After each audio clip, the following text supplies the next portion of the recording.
আজ মুন্সিগঞ্জ ১ আসনের জনগণের ১৭টি বছর প্রত্যাশার পরে যে আজকে যে সুযোগ পেয়েছে, জনগণ শত প্রতিকূলতার ভিতরে সুন্দর সবাই এসে গণতান্ত্রিক পন্থায় সুন্দরভাবে সুষ্ঠু নির্বাচনে ভোট দেওয়ার অধিকার পেয়েছে এবং ভোট দিয়েছে। ভোট দিয়ে ধানের শীষ শুধু একটি প্রতীক নয়, এটা গণতান্ত্রিক এবং জনগণের অধিকার, মেহনতি মানুষের অধিকার।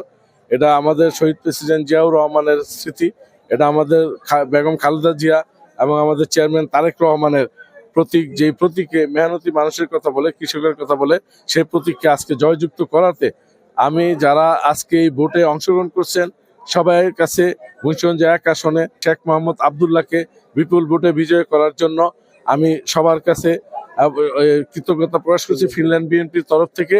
এবং টিভি চ্যানেলগুলি, মিডিয়া জগতে যারা এই আজকে অক্লান্ত সারাদিন পরিশ্রম করছে তাদের কাছে কৃতজ্ঞতা প্রকাশ করছি। বাংলাদেশ জাতীয়তাবাদী দল জিন্দাবাদ, জিন্দাবাদ।